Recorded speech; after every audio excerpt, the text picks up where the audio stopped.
Debjyoti Das comrade শুভদাকে আমি আজকের আমাদের এই সেমিনারে আলোচনা শুরু করবার জন্য অনুরোধ করছি।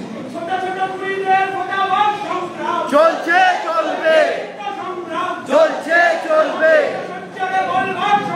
চলছে চলবে।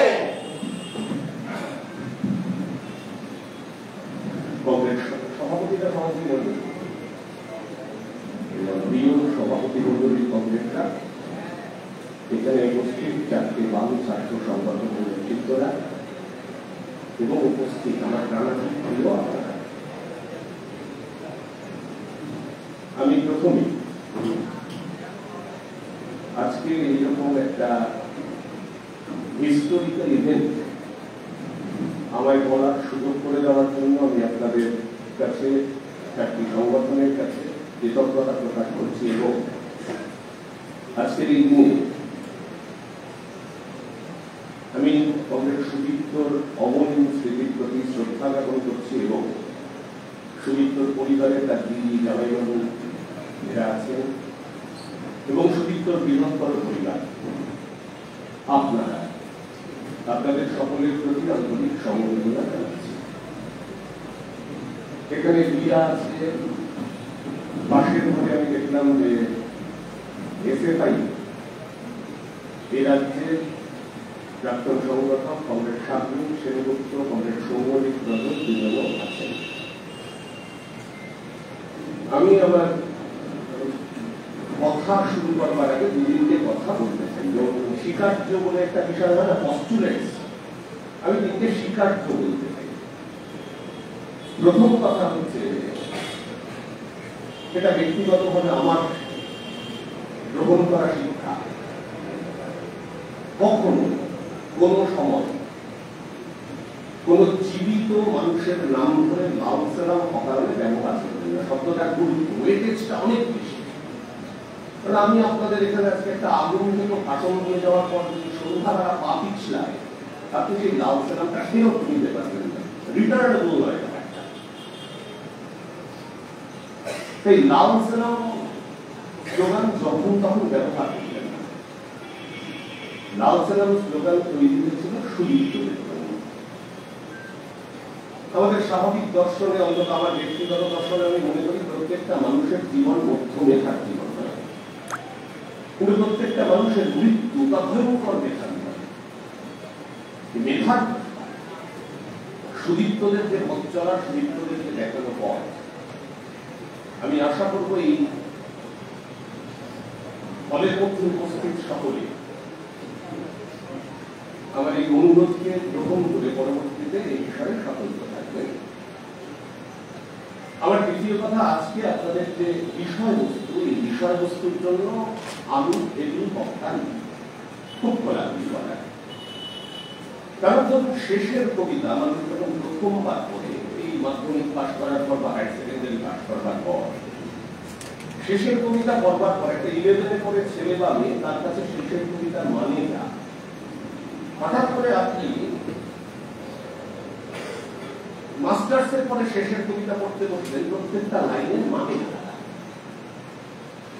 আপনি আপনার বিবাহিত জীবনে তখন ঘোর গার্হস্থ্য আপনি কাটাচ্ছেন, আপনি তখন শেষের কবিতা পড়ছেন, তার মানে না। সুদীপ্ত গুপ্ত যে সময় শহীদের মৃত্যুবরণ করেছিল,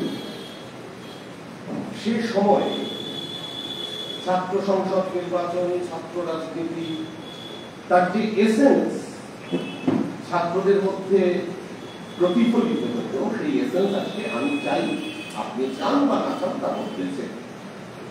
সুতরাং এই সময়ে ছাত্র আন্দোলনের কোন নেতা তারা যদি এই বিষয়ে বলতেন, আমার ধারণা আপনাদের এই বসে থাকাটা অনেক প্রফুল্ল হতো।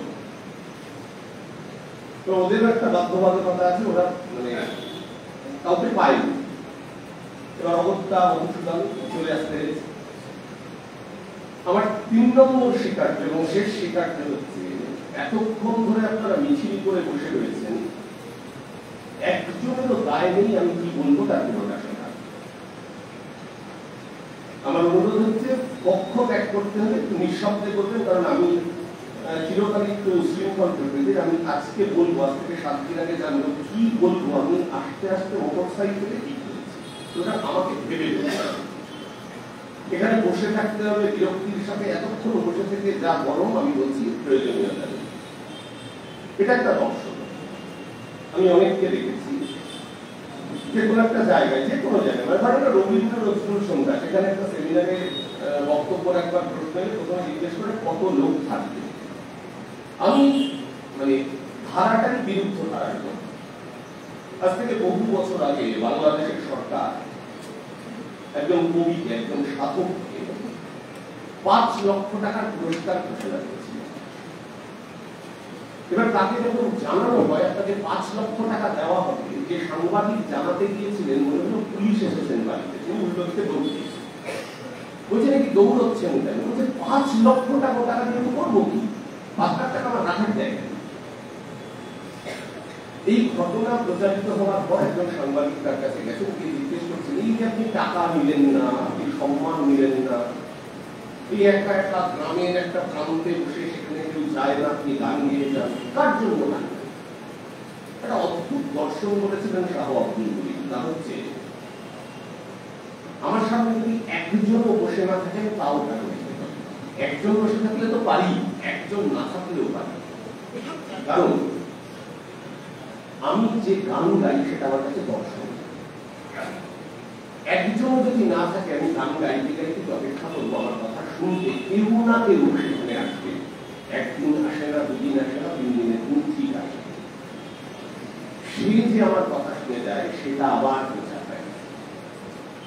গানটা আমার কাছে প্রফেশন না, গানটা আমার কাছে একটা দর্শনের বোঝা।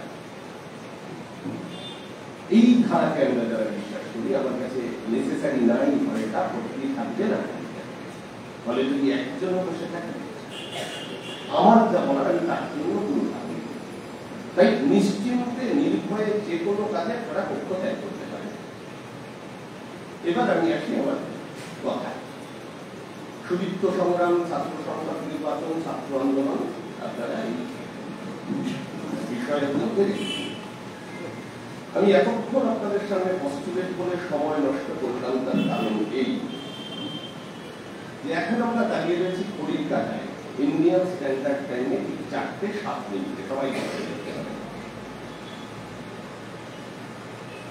আজ থেকে 12 বছর আগে আজকের দিন ঠিক 4:07 দ্বারা জেলের সামনে থেকে সুদীপ্ত আহত সুদীপ্তকে নিয়ে যাওয়া হয়েছিল হাসপাতালে। 12 বছর একদিন।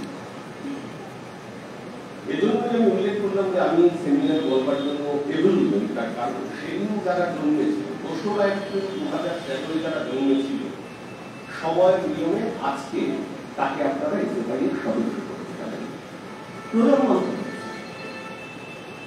প্রজাতন্ত্র কিভাবে হয়? ধরুন কারোর পরিবারের সাথে পাশের বাড়ির একটা পরিবারে খুব ঝগড়া ঝামেলা, মারপিট, রক্তারক্তি হয়েছে।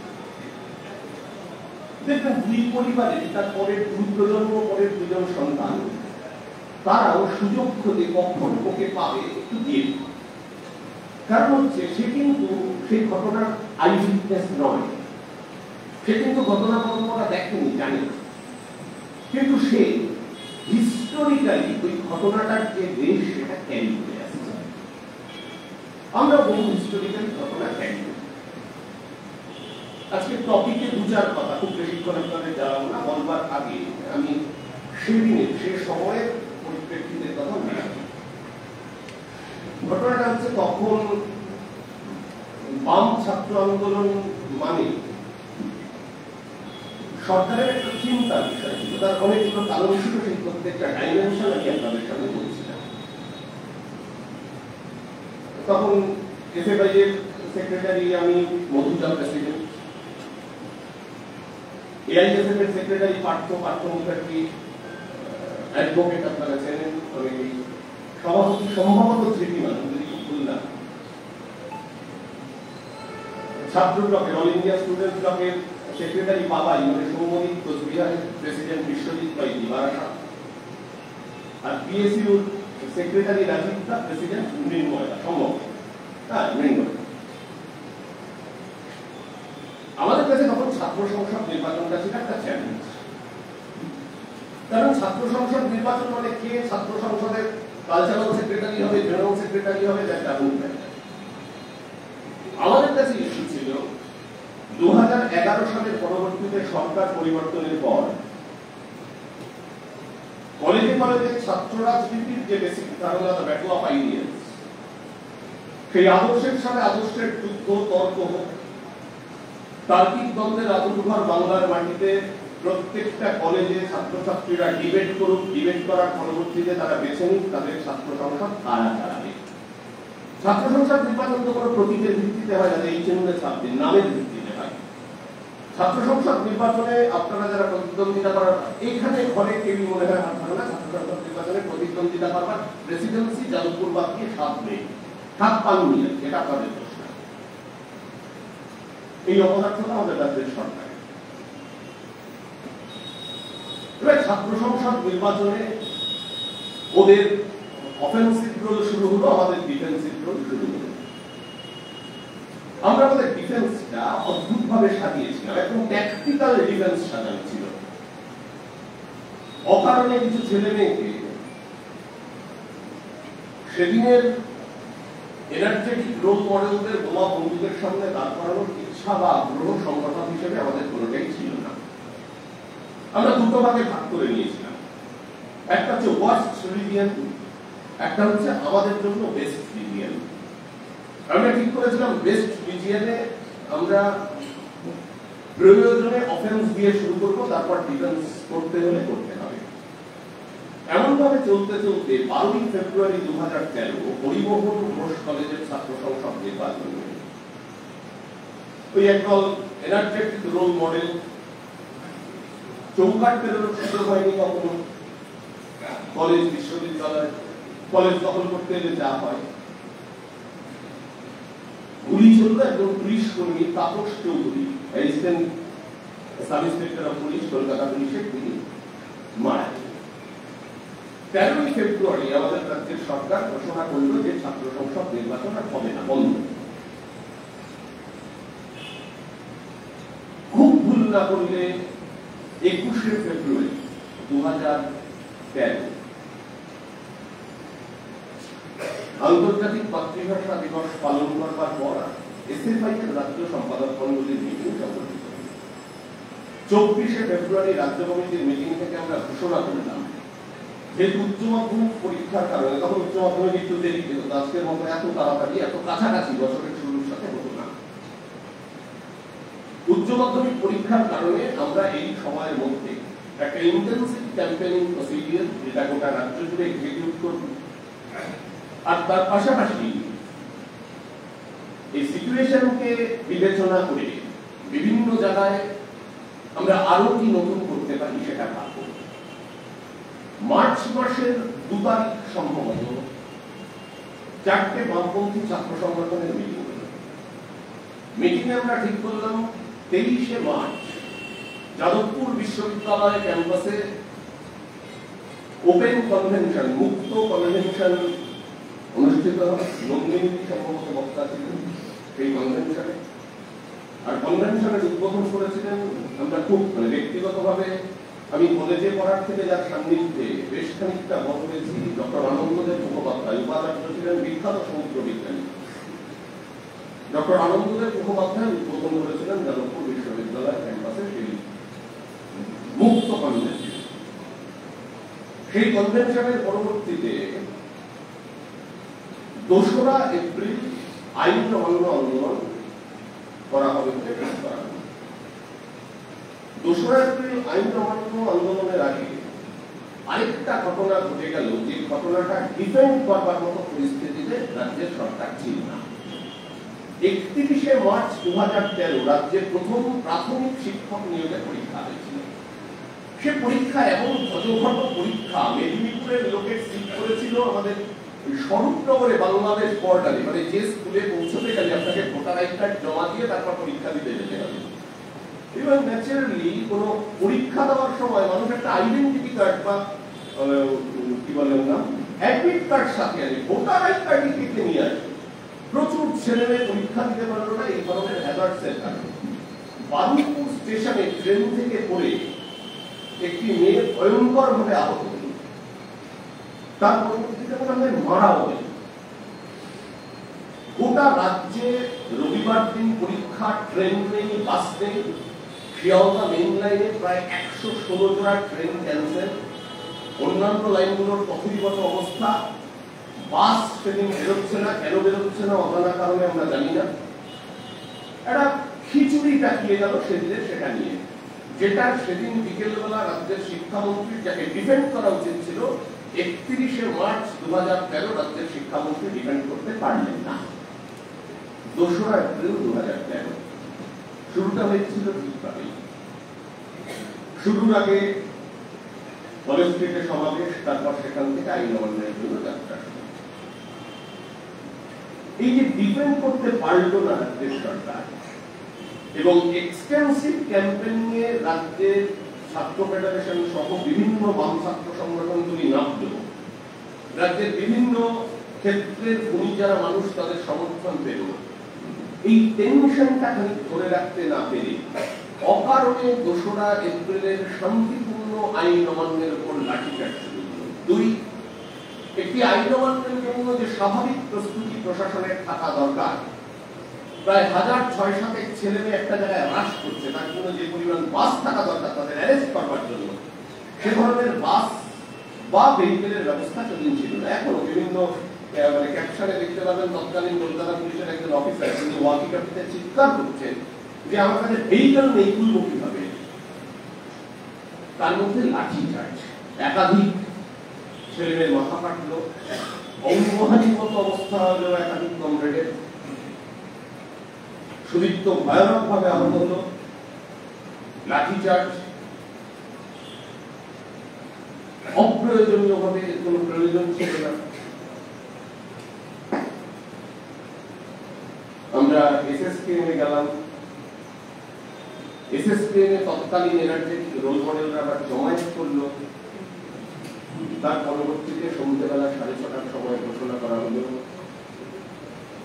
সুদীপ্ত গুপ্ত শহীদের মৃত্যুবরণ করছেন।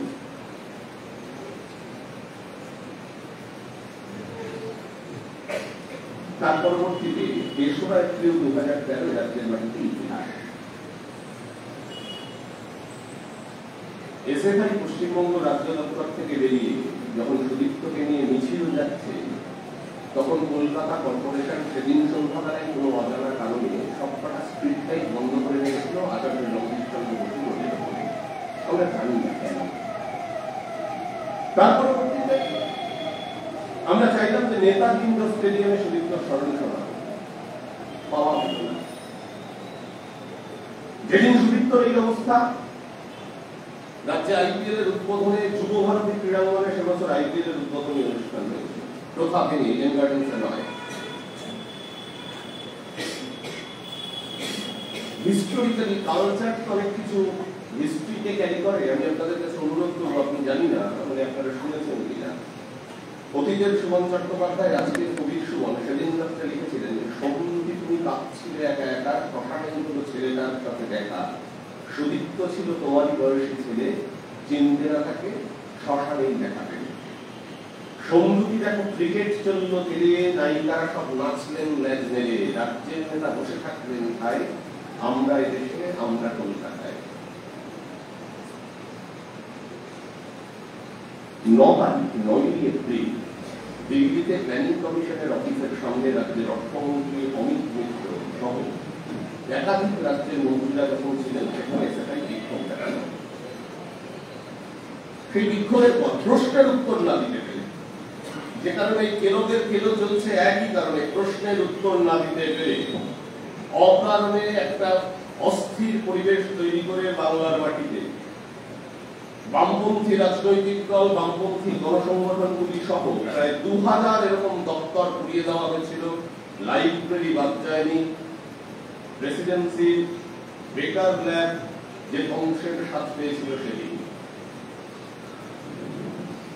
আমরাও বাড়ি ফিরতে পারিনি। আমি ব্যক্তিগতভাবে সাতনিকের বাড়িতে ছিলাম। পরে বেশ কয়েকদিন বাড়ি ছাড়া, এসএফআই অফিসটাই ঠিকানা। 17 এপ্রিল নজরুল মঞ্চে যে ঐতিহাসিক স্মরণ সভা সংগঠিত হয়েছিল, সেই স্মরণ সভা জানি না আমি রাজ্যের সবকিছু বদলে দিতে পারবে কিনা, কিন্তু এ রাজ্যের মাটিতে যে নৈরাজ্যের বিরুদ্ধে সেদিনের ছাত্র আন্দোলন, ছাত্র সংসদ নির্বাচনের দাবিতে আইন অমান্য আন্দোলন একটা স্বতঃস্ফূর্ত রূপ পেয়েছিল, আমি বিশ্বাস করি আগামীতে আপনাদের হাত ধরে যদি সত্যি সেই লালটুকে ভোরের দেখা আমরা পাই, তবে অবশ্যই 2রা এপ্রিল থেকে 17ই এপ্রিল এ রাজ্যের মাটিতে যে পরিবর্তন ঘটেছিল, অবশ্যই সংখ্যাতত্ত্বের পরিবর্তন, সেই পরিবর্তন তার জন্য অন্যতম গুরুত্বপূর্ণ ভূমিকা পালন করতে পারে। বাকিটা আপনাদের জানা, বাকিটা আপনাদের জেনে নেওয়া। এ রাজ্যের মাটিতে সাইফুদ্দিন মোল্লারা খুন হয়েছে তারপরে, সম্ভবত 19শে জানুয়ারি 2014 বালুইতে সীতাকুণ্ডে। তার আগে এ রাজ্যের মাটিতে পার্থ বিশ্বাস, তিলক টুডু, তার আগে এ রাজ্যের মাটিতে 2013 থেকে শুরু করে নয়, এ রাজ্যে যখন চীন ভারত সীমান্ত সংঘর্ষের সময় দেশের স্বাধীনতার জন্য প্রাণ উৎসর্গীকৃত কিন্তু জীবনটাকে বাঁচিয়ে রাখতে তারা সতীশ পাকরাশি তাদের দেশদ্রোহী প্রমাণ করবার জন্য জেনারেল কালিয়াপ্পারা যাদবপুর বিশ্ববিদ্যালয়ের সভাকক্ষে বামপন্থীদের বাপান্ত করে ঘোষণা করেছিল যে কোন সাধারণ পরিবারের মেয়ে কোন বামপন্থী ছেলের সাথে, বামপন্থী পরিবারের ছেলের সাথে প্রেম করতে পারবে না, কোন সাধারণ ছেলে কোন বামপন্থী পরিবারের মেয়ের সাথে প্রেম করতে পারবে না, ভয়ে ধরিয়ে দিয়েছিল বামপন্থীদের চীনের দালাল বলে।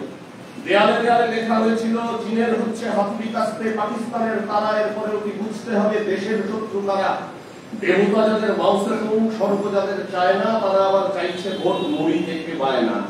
আক্রমণ হয়েছিল বারে বারে বারে আক্রমণ হওয়ার পর আমাদের রাজ্যের মাটিতে বামপন্থী মূলধারার ছাত্র আন্দোলন দ্বিখণ্ডিত হয়েছিল। 1966 সালের 15ই জুন ছাত্র সংগ্রাম, 1970 সালের 27 থেকে 30শে ডিসেম্বর কেরালার ত্রিবান্দ্রমের মাটিতে আত্মপ্রকাশ করেছিল স্বাধীনতা, জনমত, সমাজবাদ, ইন্ডিপেন্ডেন্স, ডেমোক্রেসি, সোশ্যালিজম, স্বাধীনতা, গণতন্ত্র, সমাজতন্ত্রের পতাকা। তার পরবর্তীতে ঐক্যবদ্ধভাবে রাজ্যের মাটিতে বামপন্থী ছাত্র সংগঠনরা এগিয়েছে বামপন্থী ছাত্র আন্দোলন। সেদিনের সতীশ পাকরাশিদের টার্গেট করে যারা নিজেদের জীবনের প্রথম ভাগে বেশ খানিকটা সময় নিজেদের জীবন, কৈশোর, যৌবনকে উৎসর্গ করে কাটিয়েছিলেন আন্দামান সেলুলার জেলে, তারা যখন ভারতবর্ষের মূল ভূখণ্ডে ফেরত এসেছিলেন 1947 সালের 15ই আগস্টের পর, সতীশ পাকরাশিদের বলা হয়েছিল দেশদ্রোহী চীনের দালাল। জেনারেল কালিয়াপ্পারা যখন বক্তৃতা করছেন যাদবপুর বিশ্ববিদ্যালয়ে যে বামপন্থীদের দিকে তাকানো যাবে না, প্রমথনাথ ঋষি, বিশিষ্ট সাংবাদিক, লেখক, সাহিত্যিক, তিনি আনন্দবাজার পত্রিকায় একটি কার্টুন আঁকছেন। কার্টুনে দেখা যাচ্ছে একজন বাবা তার ছেলেকে নিয়ে যাচ্ছেন, আর একজন মলিন বসন পরিহিত পায়জামা পাঞ্জাবি ছেঁড়া, কাঁধে একটা সাইড ব্যাগ একজন ভদ্রলোক হেঁটে চলেছেন। কার্টুনে বাবাকে ছেলে বলছেন, বাবা এই ভদ্রলোক কমিউনিস্ট না? বাবা তখন বলছে, তোমাকে কতদিন বুঝিয়েছি, কানাকে কানা, খোরাকে খোরাক বলতে নেই। বামপন্থীদের উপর এরকম আক্রমণ ছিল। বামপন্থীদের উপর এরকম আক্রমণ থাকবার কারণে সতীশ পাকরাশিরা স্বাধীন ভারতবর্ষে আবার পাঠিয়েছিল বক্সা কনসলিডেশন ক্যাম্পে, বিধান রায়ের আবার পাঠিয়েছিলেন বক্সা কনসলিডেশন ক্যাম্পে। আর সতীশ পাকরাশিদের এই সাহস বুকে নিয়ে সেদিনের যাদবপুর বিশ্ববিদ্যালয় ক্যাম্পাসে যখন জেনারেল কালিয়াপ্পা, ব্রিটিশদের সেবা দাসত্ব করা জেনারেল কালিয়াপ্পারা জিজ্ঞেস করেছিলেন, is there anyone who is communist, একটি কৃষ্ণকায় ধর্মকায় ছেলে শেষ বেঞ্চে বসা কেমিক্যাল ইঞ্জিনিয়ারিং এর 2য় বর্ষের ছাত্র হাত তুলে উঠে দাঁড়িয়ে বলেছিল, হিয়ার ইজ ওয়ান নাম এ কমিউনিস্ট। গোটা বাংলার মাটিতে হিয়ার ইজ ওয়ান নাম এ কমিউনিস্ট। নেতা শঙ্কর গুপ্তরা প্রমাণ করেছিলেন বাংলার মাটিতে সতীশ পাকরাশিদের যোগ্য উত্তরসূরি দ্বারা তৈরি হয়েছেন।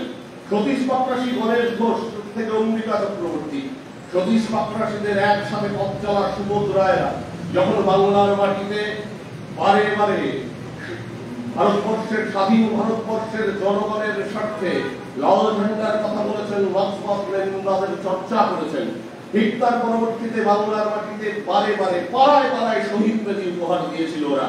কবি লিখেছিল লিখতে গিয়ে যে যেখানেই যায় পাড়ায় মাটিতে তাকায় দেখি শহীদ বেদি কিনা। সেই শহীদ বেদিকে আমরা লড়াই করে উতরে গিয়েছিলাম।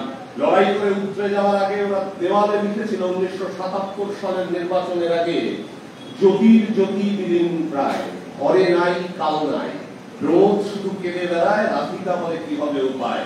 তারপরে 1977-এর 21শে জুন থেকে 2000 সালের নভেম্বর পর্যন্ত জ্যোতির জ্যোতিতে উদ্ভাসিত হয়েছিল বাংলার মাটি। আর জ্যোতির জ্যোতিতে উদ্ভাসিত হওয়া মানে 12 ক্লাস পর্যন্ত বিনা পয়সায় পড়ার সুযোগ। জ্যোতির জ্যোতিতে উদ্ভাসিত হওয়া মানে ড্রপ আউট করার জন্য বাংলার মাটিতে যেন সব পরিবারের সন্তানরা স্কুল কলেজের গণ্ডি বেরোতে পারে, সেজন্য মাতৃভাষার মাধ্যমে শিক্ষা দেওয়ার যুগান্তকারী ঐতিহাসিক ফর্মুলা গোটা পৃথিবীর বিভিন্ন দেশে গ্রহণ করা হয়েছিল। আমাদের দেশে, আমাদের রাজ্যের মাটিতে সফলভাবে তা বাস্তবায়িত হয়েছিল।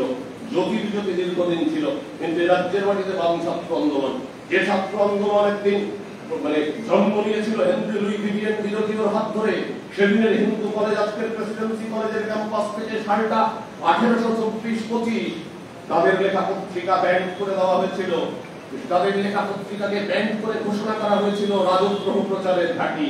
আর রাজদ্রোহ প্রচারের ঘাঁটি হিসেবে যতবার চিহ্নিত হয়েছিল ভারতবর্ষের মাটিতে যতগুলো পত্রিকা, তারা ভবিষ্যতে পথ দেখিয়েছিল। এভাবেই এগিয়ে চলা, কারণ সুদীপ্ত গুপ্ত থেকে শুরু করে সেদিনের স্বাধীনতা আন্দোলনের সময় বামপন্থী ছাত্র আন্দোলনের ঝান্ডা ধরা যারা, তাদের সামনে কি ছিল? কেউ মন্ত্রী হবে, কেউ নেতা হবে, কেউ এমপি হবে, দিল্লিতে যাবে, পার্লামেন্টে থাকবে। তাদের সামনে এই আশা ছিল না, আকাঙ্ক্ষা ছিল না। তাদের মধ্যে কারোর আকাঙ্ক্ষা ছিল না, মানে তারা ভাবতেও পারতো না আজকের পূর্বা এক্সপ্রেস সেদিনের ডিলাক্স, সেই ডিলাক্স ছেড়ে রাজধানী এক্সপ্রেস 4:50 শিয়ালদা থেকে ছাড়বে, আর পরের দিন 10:17 আপনি নয়াদিল্লি স্টেশনে পা রাখবেন। ভাবতে পারতো না, তারা ভাবতে পারতো না যে নেতাজি সুভাষচন্দ্র বসু ইন্টারন্যাশনাল এয়ারপোর্ট থেকে ইন্দিরা গান্ধী ইন্টারন্যাশনাল এয়ারপোর্ট পর্যন্ত এই সুযোগ ভারতবর্ষের সাংসদরা পাবে। গণেশ ঘোষরা সংসদ থাকা অবস্থায় কোনোদিন ভাবতে পারেনি, সাংসদ থাকা অবস্থায় গণেশ ঘোষরা ভাবেননি। এটাই বাংলার মানুষের, এটাই বাংলার ছাত্র ছাত্রীদের প্রথাগত স্বাভাবিক ভাবনা। কেন একটা প্রথাগত স্বাভাবিক ভাবনা হিসেবে আমি চিহ্নিত করলাম? কারণ ছাত্র আন্দোলনের সেই শুরুর সময় থেকে যতবার ছাত্ররা গড়ে উঠেছে, যতবার বাংলার মাটিতে ছাত্রদের স্বতঃস্ফূর্ত আন্দোলন দেখেছে বাংলার মাটি, এই বাংলার মাটিতে শহীদ ক্ষুদিরামের আত্মবলিদান, তারপরে ছাত্রদের স্বাভাবিক গতিশীলতা, এই বাংলার মাটিতে ক্ষুদিরামের পরবর্তীতে হুগলিতে কানাইলাল দত্ত, সত্যেন্দ্রনাথ বোসের ফাঁসি, ছাত্রছাত্রীদের স্বাভাবিক পথ চলা। আমরা ধর্মের বেরিয়ার ভেঙেছিলাম, মানুষের কথা বলেছিলাম, মানবিকতার কথা বলেছিলাম স্বাধীনতা আন্দোলনের সময় থেকে। তাই দেশভাগের পরে বাংলার মাটি বারে বারে সাম্প্রদায়িক উস্কানিকে, ধর্মীয় মৌলবাদকে রুখে দিয়েছে বারে বারে। কারণ 2007 সালে বামফ্রন্টের উপর চাপ বাড়ানোর জন্য পাক সরকার 7 পয়েন্ট থেকে যে ধর্মীয় মৌলবাদী উস্কানি ছড়ানো হয়েছিল, তাতে যে মানুষটা রক্তাক্ত ছিলেন কলকাতা পুলিশের একজন অফিসার, যার হাতে রক্তাক্ত হয়েছিলেন ঘটনাচক্রে দুজনেই ধর্মের মুসলমান। সেদিন যার হাতে রক্তাক্ত হয়েছিলেন সে এখন ঘটনাচক্র তৃণমূলের নেতা। আর সেদিনের সেই অফিসার আজও নানান চাপের মধ্যে দাঁড়িয়ে কোন রকমের নিজের চাকরি বাঁচানোর চেষ্টায় মগ্ন। এই ভয়াবহ অবস্থা, কিন্তু বাংলার মানুষ বর্জন করেছিল তাকে। বাংলার মানুষ দেখিয়েছিল নতুন কিছু করা যায়। সেজন্য স্নেহাংশু আচার্য, ময়মনসিংহের জমিদার পরিবারে জন্মানো স্নেহাংশু আচার্য জেলে গেছেন। বিধান রায় বলছেন তোমার সাথে কথা আছে, কথা শুধু বলছেন কি বলবেন, আরো অন্য কোথাও পাঠাবেন নাকি? জেলে বলছে না, তোমাদের যে জমিটা আছে সেই জমিটার উপর একটা বিশ্ববিদ্যালয় করতে চাই, বাংলার জন্য দরকার। তুমি তো ময়মনসিংহের রাজ পরিবারের ছেলে, আর কাজটা মতো কিছু করো না, ভবিষ্যতেও করবে বলে মনে হচ্ছে না। এক কথায় স্নেহাংশু আচার্য সেদিন জেল থেকে এসে বাড়িতে এসে ভারতবর্ষের সরকারের তৈরি করা স্ট্যাম্প পেপারে সই করে দিয়েছিল যে জমি, সেই জমির উপর আজ তৈরি হয়েছে যাদবপুর বিশ্ববিদ্যালয়। এটাই বাংলার স্বাভাবিক পত্র। এই স্বাভাবিক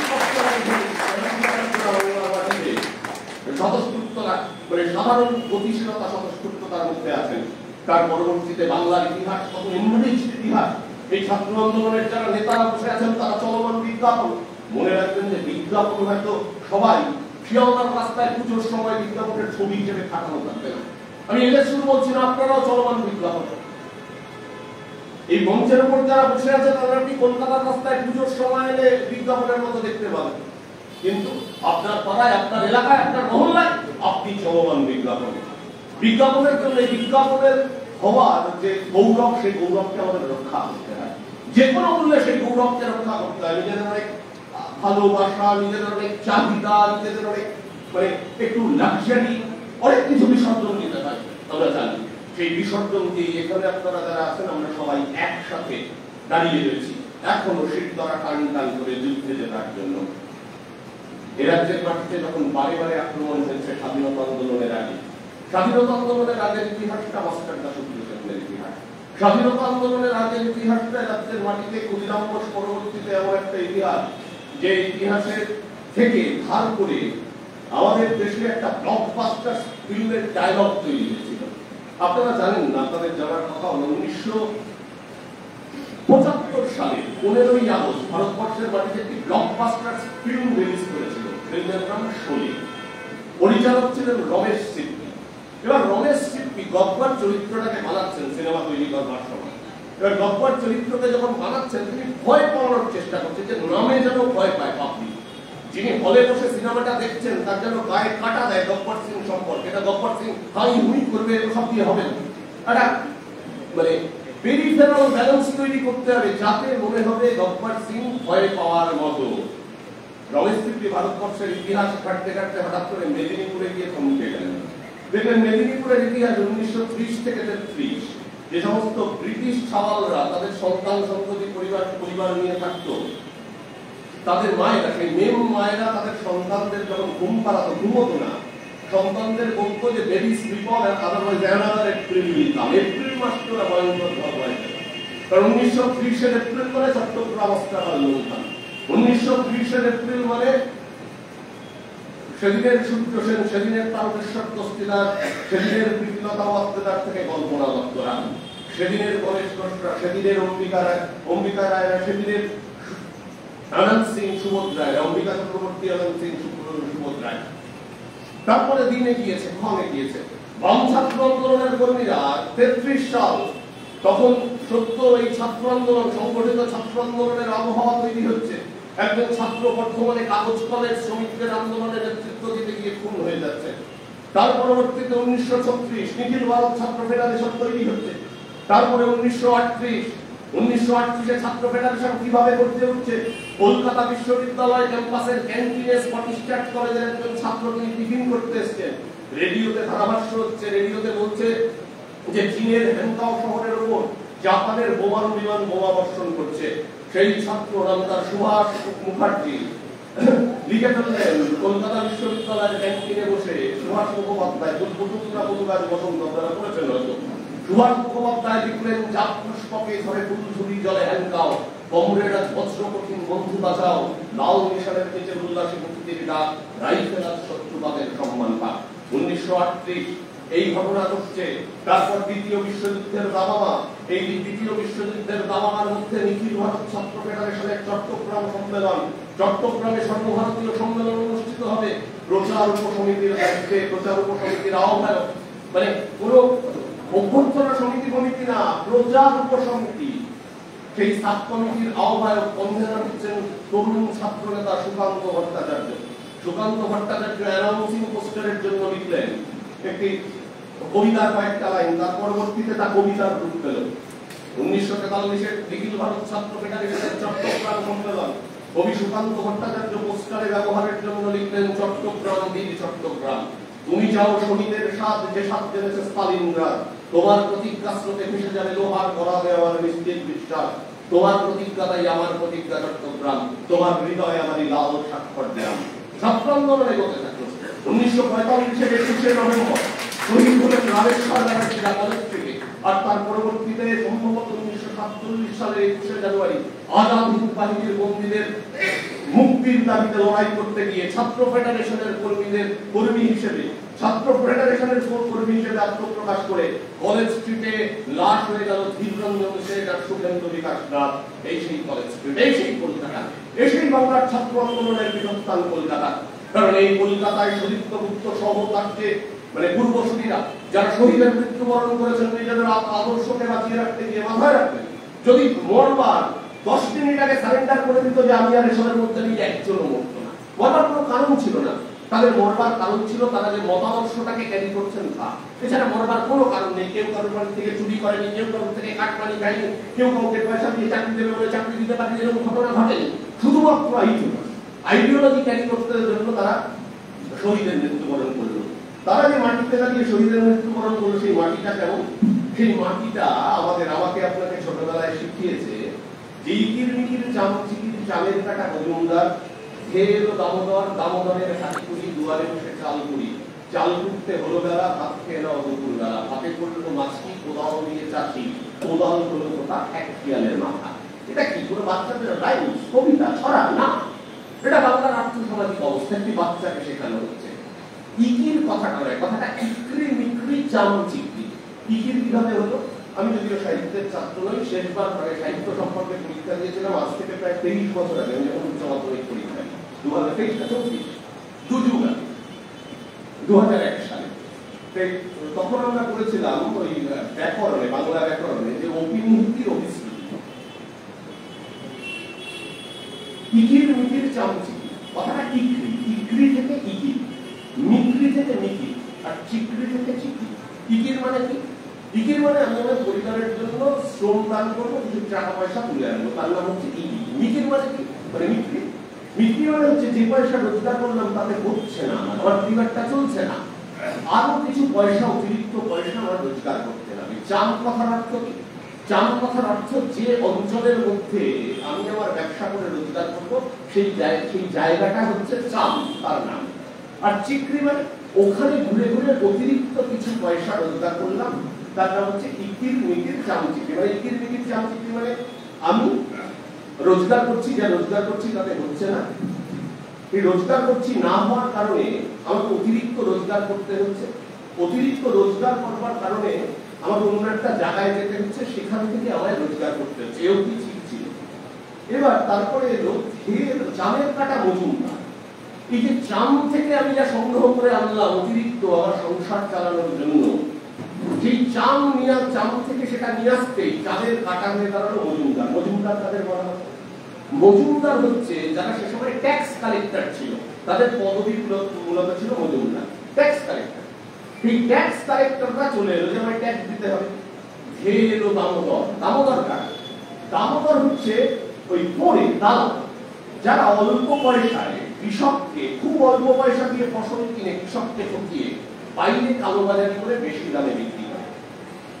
খেয়ে এলো দামোদর, দামোদররাও চলে। এবার দামোদরের হারিকুড়ি, দামোদর একা এলো না, হারিকুড়ি নিয়ে এলো, কারণ ওখান থেকে কম পয়সা দিয়ে সব নিয়ে চলে যাবে। দুয়ারে বসে চাল কুড়ি, দুয়ারে বসে চাল কুড়ি মানে হচ্ছে দামোদরের সাথে, মানে মজুমদার আর দামোদর দুজনের সাথে ধস্তাধস্তি হচ্ছে কতটা করে তারা নিয়ে যাবে। কিছুটা পরিমাণ চাল রয়ে গেল, বাঁচাতে পারলো সে, চাল কুটতে হলো বেলা, মানে চাল বাঁচাতে সকালবেলা খাওয়ার আর জুটল না, চাল কুটতে হলো বেলা, ভাত খেয়ে নাও দুপুর বেলা, মানে খেতে খেতে প্রথম প্রহর বা দ্বিপ্রহর, ভাতে পড়লো মাছি। এবার যেই ভাত নিয়ে বসলাম তখন চোর এলো বাড়িতে। এবার চোর চুরি করতে শুরু করলো, কোদাল দিয়ে চাঁচি। এবার কোদাল কারা? আবার তখনকার পুলিশ প্রশাসন পেয়াদা, তাদের কাছে গেলাম যে মাছি মারতে কোদাল, কোদাল হলো ভোতা, কোদালও কিছু করবে না, কারণ গরিব মানুষের জন্য কোদালও কিছু করে না। তাই খ্যাক শিয়ালের মাথা, কার কাছে যেতে হলো? যে লোকটার কারণে আমাদের সকলের এই অবস্থা, মানে দামোদর আর মজুমদার, তারা গিয়ে যার পায়ের কাছে পুরো মালটা সঁপে দেয়, আমাকে নির্যাতন করে, আমি অপ্রেসড পিপল, আমি এক্সপ্লয়েটেড, আমাকে মানে এক্সপ্লয়েট করে যারা ওই পায়ের কাছে নিয়ে দেয়, তার কাছে, যে খ্যাক শিয়ালের মাথার কাছেই আমাদের পৌঁছতে হলো। এটা হচ্ছে কবিতার নির্যাস। শরীরগুপ্তদের অতীত প্রজন্ম, পরবর্তী প্রজন্ম এই ছড়া বলে বলে বাংলার মাটিতে বড় হয়েছে। এই ছড়া বলতে বলে বলে যখন বাংলার মাটিতে বড় হয়েছে শরীরগুপ্তদের পরবর্তী প্রজন্ম, শরীরগুপ্তদের আগের প্রজন্ম, তখন আপনাদের মনে করতে হবে যে শরীরতর ঘটনা, যে শরীরতর টুপি আদৌ ভারতের ছাত্র ফেডারেশনের কেন্দ্রীয় কার্যনির্বাহী কমিটির যে দপ্তর, এখন মনে হয় ক্যানিংল্যান্ড সম্ভবত, আমাদের সময় ছিল 9 অশোকার, ক্যানিংল্যান্ডে রাখা আছে সেই টুপি, সেটাই তো একটা প্রতিবাদের প্রতীক। সেই প্রতিবাদের প্রতীক আমার মনে পড়ে শ্যামল চক্রবর্তী, আমাদের ছাত্র আন্দোলনের প্রাক্তন সর্বভারতীয় সহসভাপতি ছিলেন, পশ্চিমবঙ্গ রাজ্য কমিটির সভাপতি ছিলেন শিবপুর কনফারেন্স থেকে 1973 সালে।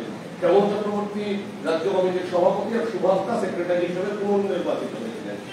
এই শ্যামলদা পরবর্তীতে সুদীপ্ত মারা যাওয়ার পর, সুদীপ্ত শহীদ হওয়ার পর একটি আর্টিকেল লিখেছিলেন সেই আর্টিকেলে সম্পূর্ণ উল্লেখ করেছিলেন একটি ইতিহাসের কথা। আমি আজকে সময়ের প্রয়োজনে সেই ইতিহাস আপনাদের সামনে উল্লেখ করতে চাই। সেই ইতিহাস আমাদের বাংলার মাটিতে কিন্তু আজ দুবাংলা ভাগ হয়ে গেছে। আসাদউদ্দিন নামে একজন ছাত্র ছিল, সে সময় দাঁড়িয়ে ছাত্র ইউনিয়নের নেতা, বাংলাদেশের কমিউনিস্ট পার্টির প্রার্থী সদস্য, যদিও মরণোত্তর তাকে পূর্ণ সদস্য পদ দেওয়া হয়েছিল আসাদউদ্দিনকে। সেই আসাদউদ্দিন প্রতিবাদ করতে গেছে। 1969 সালের 20 জানুয়ারি আসাদউদ্দিনকে গুলি করে হত্যা করা হয়েছে। আসাদউদ্দিনকে গুলি করে হত্যা করা হয়েছে। আর আসাদউদ্দিনকে গুলি করে হত্যা করবার পর তার সাদা জামাটা রক্তে লাল হয়ে গেছে। সেই সাদা জামাটা একটা কাঠির মধ্যে জড়িয়ে বাংলাদেশের রাস্তায় ঢাকার রাজপথে মিছিল সংগঠিত হয়েছে। সেই মিছিল দেখে কবি শামসুর রহমান তিনি স্বাভাবিকভাবে তার সেই মন নিয়ে তিনি একটি কবিতা লিখে ফেলেছিলেন তার একটি কাব্যগ্রন্থে।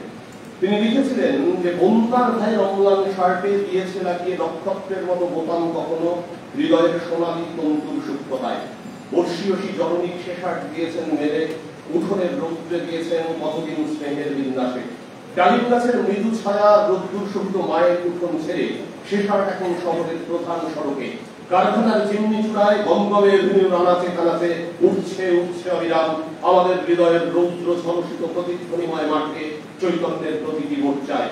আমাদের দুর্বলতা, ভীরুতা, পরুষার লজ্জা সমস্ত দিয়েছে থেকে একখণ্ড বস্ত্রমালনী আশাদের শার্ট আমাদের প্রাণের পতাকা। আশাদের শার্ট নিয়ে ঢাকার রাস্তায় মিছিলের পর সুদীপ্ত উত্তর টুপি আর রক্তমাখা রুমাল কলকাতার রাজপথে ছাত্র আন্দোলনে মিছিল করেছিল, যে ঐতিহাসিক মিছিল করেছিল বামপন্থী ছাত্ররা ঐক্যবদ্ধভাবে। সেই ঐক্যবদ্ধ মিছিলের যে আজ, সেই ঐক্যবদ্ধ মিছিলের আজ বাংলার মাটিতে যারা নৈরাজ্যের কারবারি তাদের জ্বালিয়ে পুড়িয়ে দিয়েছিল, তারা আরো বেশি আক্রমণাত্মক হয়েছিল। সেই আক্রমণ সামলাতে হয়েছে আমাদের। কিন্তু আক্রমণ সামলাবো না কেন? আমরা তো আক্রমণ সামলানোর জন্য যোগ্য হয়েই বড় হয়েছি। আমি কথার শুরুতে বলছিলাম কথা প্রসঙ্গে আমরা আন্তর্জাতিক মাতৃভাষা দিবস পালন করি। আন্তর্জাতিক মাতৃভাষা দিবস পালনের প্রশ্নে আমরা কেউ খোঁজ রাখি নাই যে রফিক সালাম জব্বার বারকাত সফি। আমরা বলতে পারবেন কার জন্ম কোথায়? একজন হাত তুলে বলতে পারলে আমি খুব আনন্দিত হব। একজন, রফিক সালাম জব্বার বারকাত সফি। রফিকের আমাদের যা বেসিক বোঝাপড়া, তবে রফিকের জন্ম বাংলাদেশের মানিকগঞ্জে। কিন্তু যেই আপনি সালামে চলে আসবেন, আব্দুল সালামের জন্ম কিন্তু ফেনী। আপনি চলে আসেন আবুল বরকতে, বরকতের জন্ম মুর্শিদাবাদ জেলার কান্দিতে, ভরতপুর থানার মধ্যে পড়ে। এবার বাংলা থেকে ওপর বাংলায় ভাষা শহীদদের জন্য আন্দোলন করে নিজের প্রাণ দিয়েছিল। আবার যে সালাম জন্মানো ফেনীতে, সে ছোটবেলা পর্যন্ত এখান থেকে দুপা দূরে মিত্র ইনস্টিটিউশনে পড়ে আবার বাংলাদেশে ফিরে গেল। আপনারা যদি তারপরে দেখেন যে সফিউর রহমানের জন্ম কোথায়? বাংলাদেশে না। সফিউর রহমানের জন্ম কোন নগরে? থাকতেন চট্টগ্রাম অবিভক্ত 24 পরগনায়। আর আব্দুল জব্বার তিনি জন্মেছিলেন ময়মনসিংহে স্নেহাংশু আচার্যের পাশের গ্রাম। একসাথে হলো গোটা বাংলা। নিজের ভাষা, মাতৃভাষা লড়াই, পৃথিবীতে এরকম কোনো ভাষা নেই। যে কারণে বাংলার ছাত্র আন্দোলন এত বেশি ফসল ফলায়, যে কারণে বাংলার ছাত্র আন্দোলন এত বেশি রক্ত উপহার দেয় পৃথিবীকে, যে কারণে বাংলার ছাত্র আন্দোলনের দিকে গোটা পৃথিবী দাঁড়িয়ে থাকে, যেখানে বাংলার ছাত্র আন্দোলনের দিকে তাকিয়ে অভিনেত্রীরা 21-এর বইমেলায় ক্ষতবিক্ষত হয়ে যায়, নিজের প্রাণ দিয়ে দেয়, তবুও নিজের স্ট্যান্ড, নিজের অবস্থান পরিত্যাগ করে না কখনো। ধর্মীয় মৌলবাদের বিরুদ্ধে অভিনেত্রীরা দাঁড়িয়ে থাকে, এদেশের মাটিতে দাঁড়িয়ে থাকে মহিলা একইভাবে এই ধারাবাহিকতা চলছে। আপনারা যদি দেখেন গোটা পৃথিবীর বুকে এমন একটা জাতি যারা নিজের ভাষার জন্য লড়েছে একমাত্র বাঙালি। একবার না, দুবার শহীদের মৃত্যুবরণ করেছে তারা। একবার ঢাকায় 1952 ফেব্রুয়ারি, আরেকবার আসামের বরাক উপত্যকায় অবলা ভট্টাচার্যরা শহীদ হয়েছিলেন। 11 জন শহীদ হয়েছিল ভাষার সম্মান রক্ষা করতে গিয়ে, ভাষার অধিকার রক্ষা করতে গিয়ে। এরকম একটা রাজ্য, যে রাজ্যের মাটিতে একদিকে সত্যেন্দ্রনাথ বোস কলকাতা বিশ্ববিদ্যালয়ে কেমিস্ট্রিতে, তারপরে অ্যাপ্লাইড ম্যাথে হাইয়েস্ট নাম্বার পেয়ে মাস্টার ডিগ্রি হোল্ডার হচ্ছেন রাজাবাজার সায়েন্স কলেজ থেকে, আর উল্টোদিকে বাংলার মাটিতে দাঁড়িয়ে সোদপুরের বাড়িতে বসে নিজের কথা লিখতে লিখতে কোন সময় গিয়ে অবাক হয়ে যাচ্ছেন রবীন্দ্রনাথ ঠাকুররা। এক সময় ভারতবর্ষের মাটিতে, বাংলার মাটিতে, এই বাংলার যে উর্বর জমি, সেই উর্বর জমিতে প্রেসিডেন্সি কলেজ থেকে বেরোনো দুজন ছাত্র একে অপরকে চেনে না, কলেজ স্ট্রিট কফি হাউসে বসে জিজ্ঞেস করছে কি তোমার নাম, আরেকজন উত্তর দিচ্ছে শুধুই বরঙ্গলি ভিয়েতনাম। এটাই বাংলার চলার পথ। এই চলার পথেই বাংলা এগিয়েছে বারে বারে। এই চলার পথে বাংলা বারে বারে তার অবস্থান ক্লিয়ার করেছে। আমি রমেশ সিপ্রির যে কথায় ছিলাম, তো রমেশ সিপ্রি গিয়ে দেখলে এলো কথায় যে ওই very sleep on another April will come, 3 জন ব্রিটিশ কালেক্টরেট মেদিনীপুর জেলার তারা খুন হয়ে গিয়েছিল কালেক্টরেট ভবনের মধ্যে।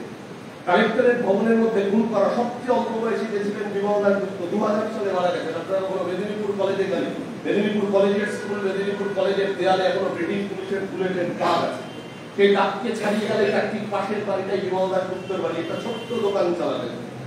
স্বাধীনতা সংগ্রামী, এই মাপের স্বাধীনতা সংগ্রামী নিজের জীবন জীবিকা নির্বাহ করেছেন একটা ছোট্ট দোকান চালানোর মধ্যে দিয়ে বিমলদার গুপ্তরা জেনারেল বার্ড, জেনারেল পেরিকে খুন করে দিয়েছিল ওর মধ্যে। আর ভারতবর্ষের মাটিতে ব্রিটিশদের ভয় পাইয়েছিল। সেজন্য যখন শোলে চরিত্রগুলো হচ্ছে, তখন ওই গব্বর সিংকে দেখানোর আগে মায়ের মুখ দিয়ে বলা হয়েছিল যে বাচ্চে সোজা নেই তো গব্বর আ যায়গা। গব্বর সিং এর চরিত্রের মানে চরিত্রায়ন ঘটেছিল এই একটা ডায়লগের মধ্যে দিয়ে। এটা বাংলার বাড়ি, বাংলার ইতিহাস, বাংলার পরম্পরা, বাংলার ঐতিহ্য। সেই ঐতিহ্য নিয়ে কলকাতার মাটিতে পরের পর সৌধগুলি দাঁড়িয়ে রয়েছে। কলকাতার আশেপাশে ছড়িয়ে ছিটিয়ে থাকা গোটা বাংলায়। একদিকে নকশালবাড়ি থেকে শুরু, আরেকদিকে সাগর, গোটা বাংলা লড়াইয়ের ইতিহাস লিখেছে বারে বারে। এই বাংলার মাটিতে আমি আমার কথা শেষ করবো যে আপনাদের মানে টপিক দিয়ে এই বাংলার মাটিতে আপনারা যারা এখন ছাত্র আন্দোলন করেন, সেই ছাত্র আন্দোলনের সামনে দুটো গুরুত্বপূর্ণ চ্যালেঞ্জ দাঁড়িয়ে। এক, গণতান্ত্রিক অধিকার। 2, একটা স্টেবল সোশ্যাল সিস্টেম, যে সিস্টেমের মধ্যে থেকে আপনি আপনার ভবিষ্যৎকে খুঁজে পেতে পারেন। একটাও বাংলার মাটিতে নেই। ছাত্র সংসদ নির্বাচন বন্ধ করে দেওয়া মানে কি? ছাত্র সংসদ নির্বাচন বন্ধ করে দেওয়া মানে না কলেজে যারা জেনারেল সেক্রেটারি, একটা ভাইস প্রেসিডেন্ট তৈরি করলাম না, একটা কলেজের একটা কালচারাল ফেস্ট হলো না, একটা ক্রীড়া তৈরি করলাম না, একটা কালচারাল সেক্রেটারি তৈরি করলাম না। ছাত্র সংসদ নির্বাচন মানে একজন তরুণ প্রজন্মের আগামী দিনের, আজকের তরুণ আগামী দিনের যে চিন্তাবিদ, তার ডেমোক্রেসি প্র্যাকটিস অফ ডেমোক্রেসি। সেই প্র্যাকটিস অফ ডেমোক্রেসিকে যারা ঘেঁটে দিতে চায়, তারাই কোনো না কোনো ফর্মে এক দেশ এক ভোটের আওয়াজ করে। এটাই ফ্যালাসি। আমাদের দেশের ডেমোক্রেসির ফ্যালাসি হচ্ছে ভোটের আগে হাত জোর করে নমস্কার করে পায়ে হাত দিয়ে যারা সবচেয়ে গরিব মানুষটার কাছ থেকে তার ভোট ভিক্ষা চায় এবং ভোটটা অর্জন করে নেয়, সেই পার্লামেন্টের বুকে দাঁড়িয়ে সবার আগে সেই গরিব মানুষটার পেটে লাথি দেওয়ার জন্য রেশনিং সিস্টেমকে উইথড্র করতে চায়, প্রত্যাহার করতে চায়। এটাই ফ্যালাসি। এই আপনারা আপনাদের পতাকায় স্বাধীনতা, গণতন্ত্র, সমাজতন্ত্র লেখেন। এটা স্বাধীন দেশে হঠাৎ করে স্বাধীনতা, গণতন্ত্র, সমাজতন্ত্র লিখতে হবে। বহু তর্ক চলেছে আমাদের সংগঠনের মধ্যে। আমাদের সংগঠনের মধ্যে বহু তর্ক চলে আমরা দেখেছি এই দেশটা আম্বানিদের জন্য মুক্ত, এই দেশটা গরিব মানুষের জন্য মুক্ত না। এই দেশটার আসল অবস্থায় কিরমিকির চামচি কিন্তু এই দেশটার আসল অবস্থা গরিব মানুষের প্রত্যেকদিন না খেতে পাওয়া ভুখা পেট। এই দেশটার আসল সমস্যা প্রত্যেকটা মানুষের জীবনের বেঁচে থাকার স্বাভাবিক ব্যাপ্তিকে ছোট করে দেওয়া। এই দেশটা যেভাবে তৈরি হয়েছে, এই যে চামের কাটা মজুমদার, খেয়েল ও দামোদর, আর ওই খ্যাকশিয়ালের মাথা, রাষ্ট্রবিজ্ঞানের ভাষায় এই খ্যাকশিয়ালের মাথার নাম রাষ্ট্র। আর এই খ্যাকশিয়ালের মাথাকে রক্ষা করবার জন্য আপনার তৈরি করা জিনিস, আপনার শ্রম, আপনার পুঁজি, তাকে কেড়ে নিয়ে নিজেদের অধিকার ফলানোর জন্য যে ব্যবস্থাটা তারা তৈরি করে রাখে, তার অংশ মজুমদার আর দামোদররা সেই ব্যবস্থার নাম আইন, আদালত, পুলিশ ইত্যাদি ইত্যাদি ইত্যাদি আপনাকে বেঁধে যাচ্ছে। এই ভারতবর্ষে আইন আপনার জন্য সবসময় কাজ করবে না, কারণ আইনজীবী দাঁড় করাতে গেলে আপনার পকেটে মহাত্মা গান্ধীর উপস্থিতির প্রয়োজনীয়তা হবে।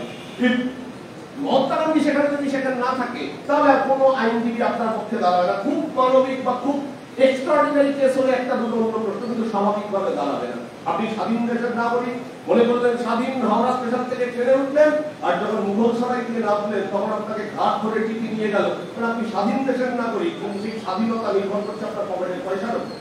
আপনার পকেটে পয়সা না থাকলে, টিকিট কাটতে না পারলে আপনি চেকারের, রাষ্ট্রের পাহারাদার, তাদের হাতে গিয়ে পড়লেন, আপনাকে জেলের মধ্যে ঢুকে থাকতে হবে।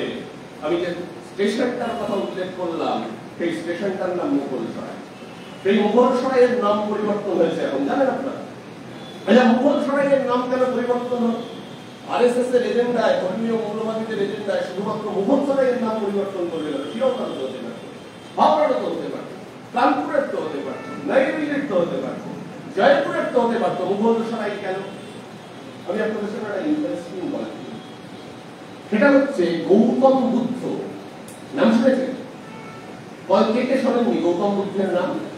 এরকম কেউ আছে? থাকলে হাত তোলেন। এটা মাধ্যমিক পরীক্ষার মতো, কেউ ফেল করেছেন কেউ থাকলে হাত তুলবেন, আদারওয়াইজ ন্যাচারাল সবাই পাস করে। গৌতম বুদ্ধ প্রতিলাভ করেছিল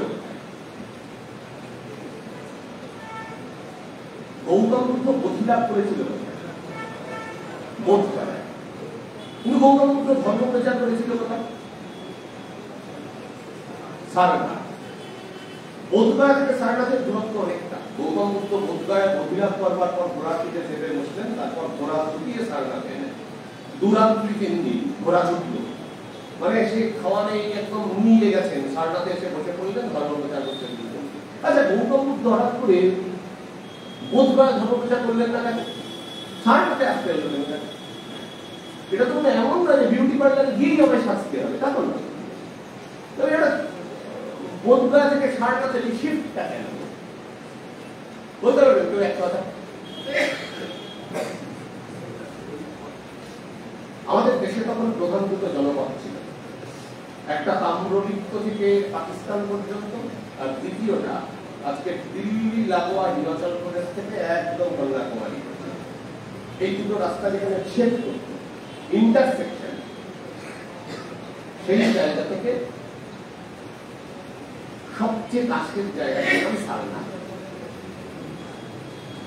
সেই সারনাথে গৌতম বুদ্ধ ধর্ম প্রচার করতেন।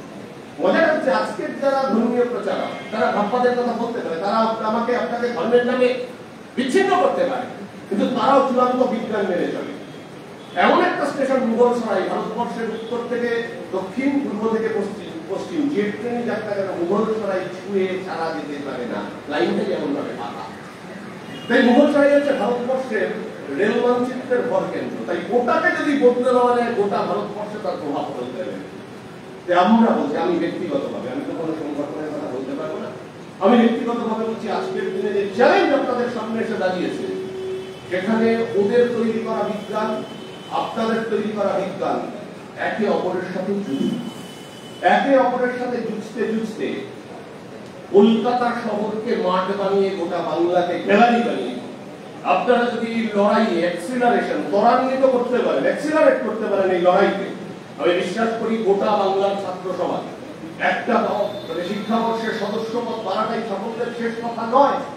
আমি অন্তত যখন ছাত্র ফেডারেশন করতাম, একজন সংগঠক, একজন কর্মী হিসেবে বেশ কয়েক বছর কাজ করবার সুযোগ হয়েছিল রাজ্য কেন্দ্রে, আমি মনে করতাম না, আমরা মনে করতাম যদি আমরা পরিমাণগত পরিবর্তনকে দিয়ে আমাদের প্রপার্টির পরিবর্তন ঘটাতে পারি, ধর্মের পরিবর্তন ঘটাতে হবে। ধর্ম মানে প্রপার্টি, ধর্ম মানে রিলিজিয়ান, প্রপার্টির পরিবর্তন ঘটাতে হবে। কারণ বিজ্ঞান আমাদের দেখিয়েছে, ধরেন পৃথিবীতে এক আবিষ্কার হলো, একের সাথে এক যোগ করলে কত পাওয়া যায়?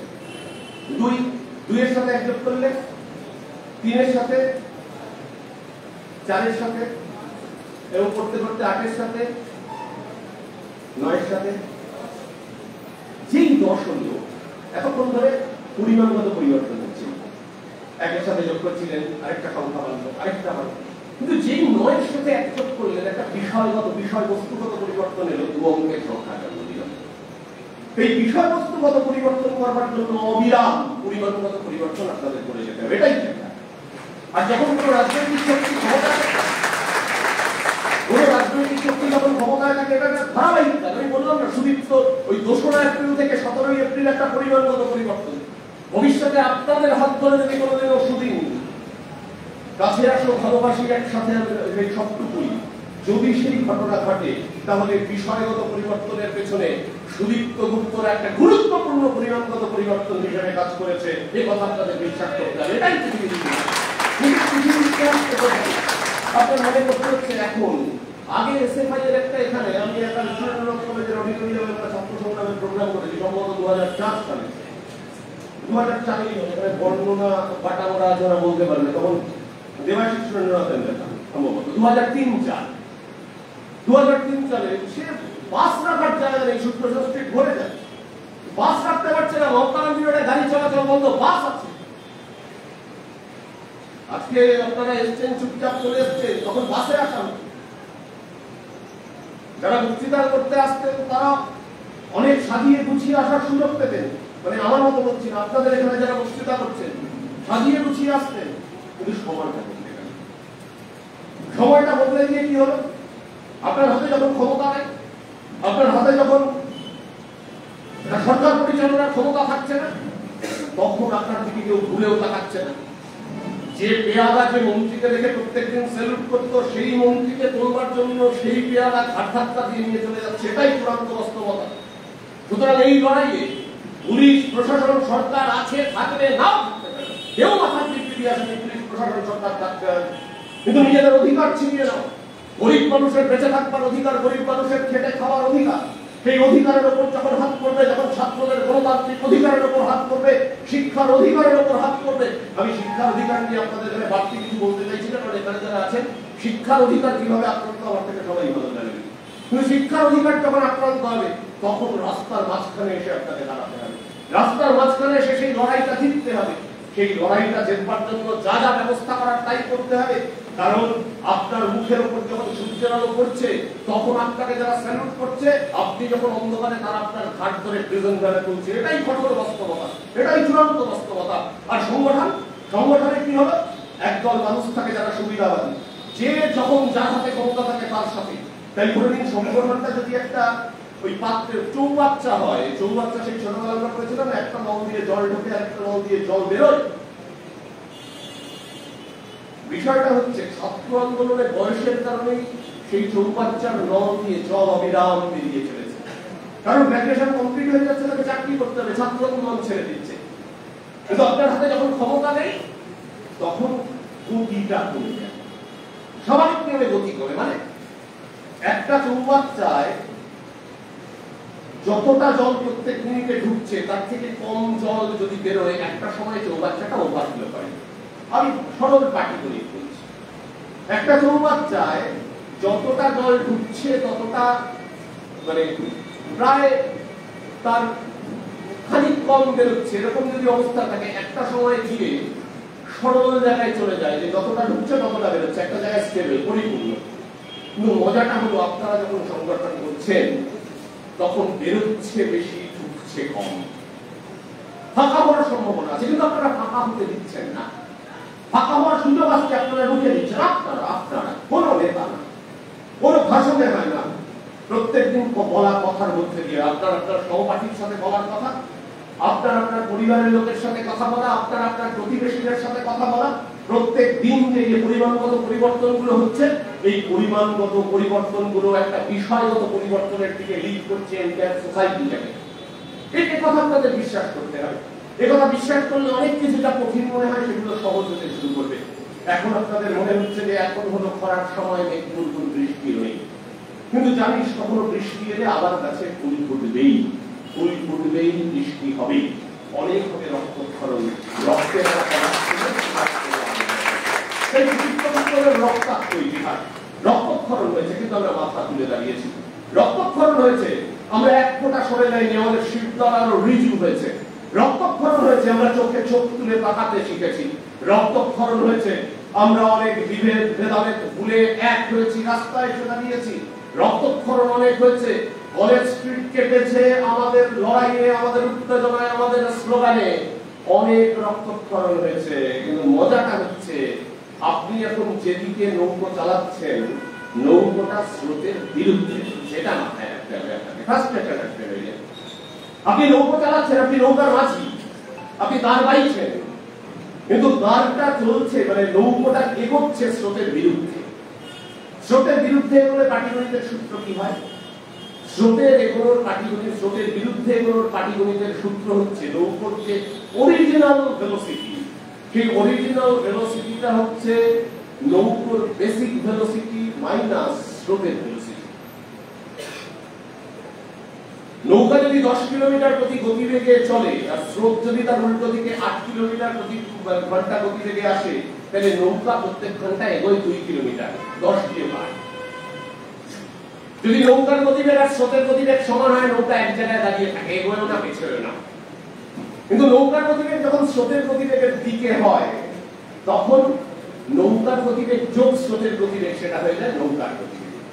আপনি এখন স্রোতের বিরুদ্ধে চলছেন, নৌকা খুব ধীর গতিতে এগোচ্ছে। মজাটা হচ্ছে ধীর গতি দেখে অনেকে না মানে মেজাজ ধরে রাখতে পারে না, এত খাটারা জানে চলুন না। দেখবেন আপনি কোনো রিক্সা তুলে রিক্সায় উঠছেন, সে খুব ধীর গতিতে চালাচ্ছে।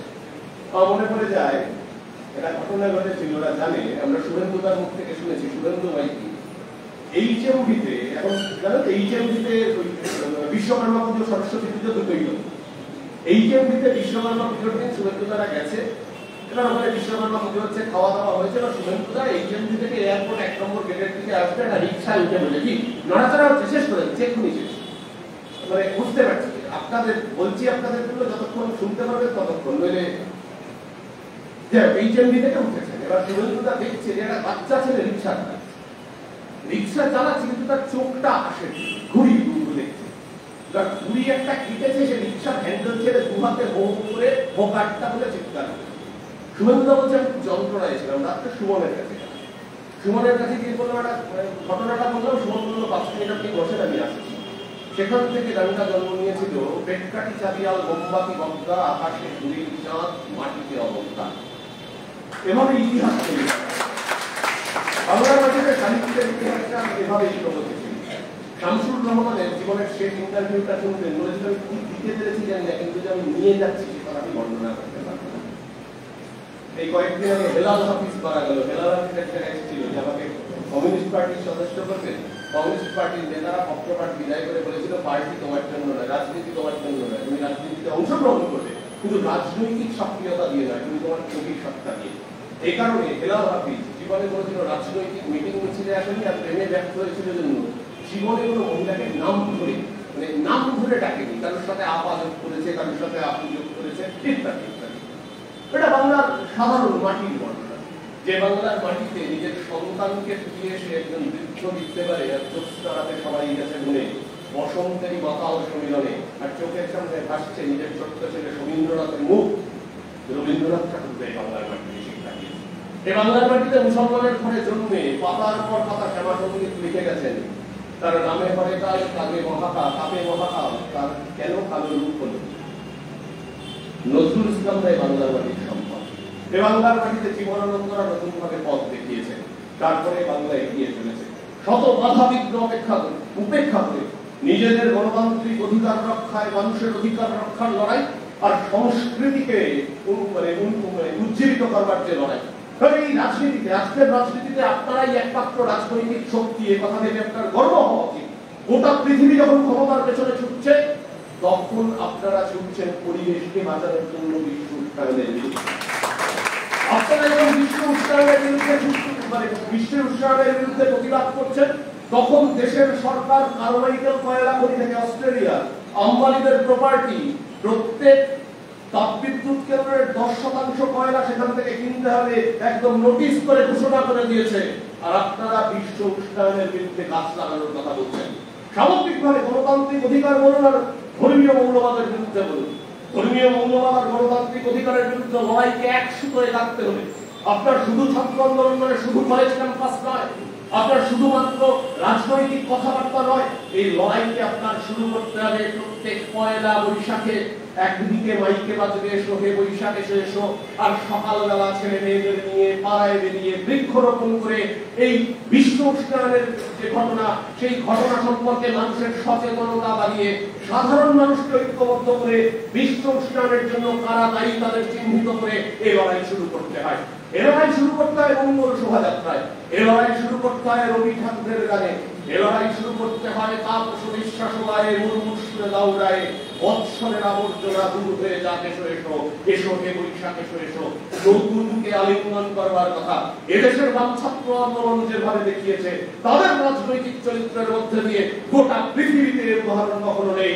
তাই রবীন্দ্রনাথ নজরুলের সাথে নিয়ে এই পথে যখন আপনারা চলছেন গণতান্ত্রিক অধিকার রক্ষার্থে, ছাত্র সংসদের অধিকার রক্ষার্থে, আমি আপনাদের নিশ্চিত করছি ছাত্র সংসদ নির্বাচন হবে।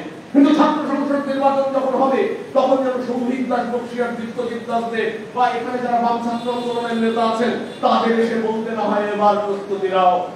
প্রস্তুতি কখনো, কোনো কিছুর প্রস্তুতি কখনো করা সময়ে হয় না, ফাঁকা সময়ে নিতে হয়। একটা ট্রেনও মিস করার সুযোগ আপনার সামনে নেই।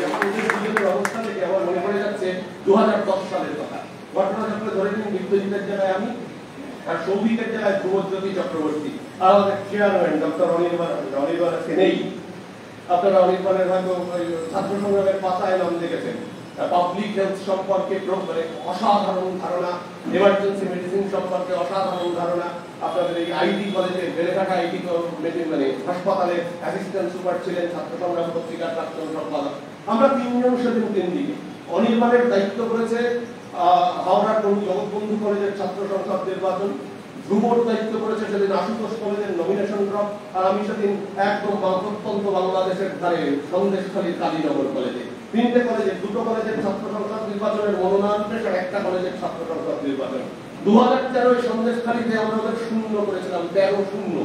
আমার এখনো মনে আছে সেদিন মানে আকাশে চাঁদ উঠেছে, আর আমরা সেই সন্দেশখালী থেকে আমার মনে হয় একটা মোটর ভ্যান পাইনি, একটা মালের গাড়ি পেয়েছি, আলু আসছে, আলুর উপর উঠে পড়েছি, কারণ ফোন এসছে দ্রুত কলকাতায় আসতে হবে। একদিকে আশুতোষ কলেজে সৌভিকার চোখ ভয়ঙ্কর ভাবে ক্ষতিগ্রস্ত, একাধিক কমরেডরা আহত, আর প্রভু জগৎবন্ধু কলেজের স্বপনের উপর আক্রমণ হয়েছে।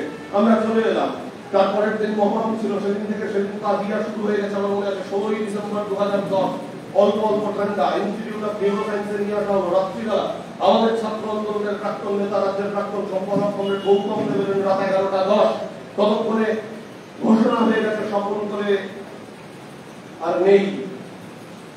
গণশক্তিতে বসে আমরা তিনজন, মূলত ধ্রুবরী সৃষ্টি, আমরা ব্যাজে প্রথমবারের জন্য ব্যবহার করেছিলাম স্বপনের ছবি দিয়ে মৃত্যুঞ্জয় স্পর্ধা।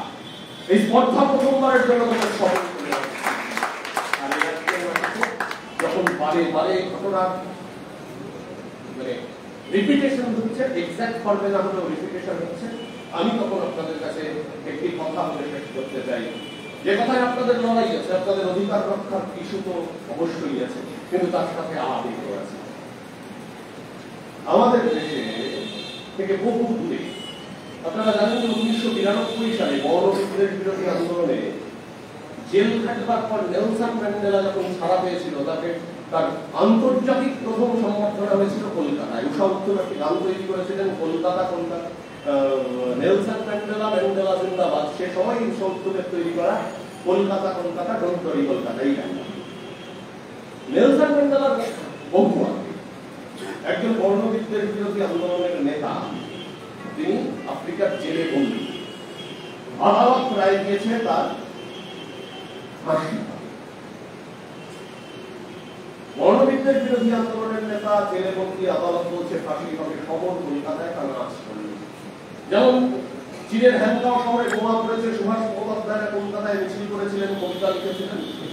যেমন মালেসেরা বেঞ্জামিন মোলায়েস, তার ফাঁসি হচ্ছে সুদূর দক্ষিণ আফ্রিকার জোহানেসবার্গে না, সম্ভবত প্রিটোরিয়ায়, যদি ভুল না, প্রিটোরিয়ায় ফাঁসি হচ্ছে 18ই অক্টোবর 1985। কলকাতার রাস্তায় বামপন্থী ছাত্র যুব সংগঠনগুলি 17ই অক্টোবর গোটা রাত জুড়ে সেই ফাঁসির বিরুদ্ধে প্রতিবাদ করছেন। মালেসেরা বেঞ্জামিন মোলায়েস তার মৃত্যুর আগে তাকে বলেছিল, তোমার কিছু বলার আছে, তোমার কিছু ইচ্ছা আছে? বলেছে, না, আমার কিছু ইচ্ছা নেই, আমার কিছু কথা বলার আছে। সে বলেছিল যে I am proud of what I am. The storm of oppression will be followed by the rain of my blood. I am proud to give my life my own peaceful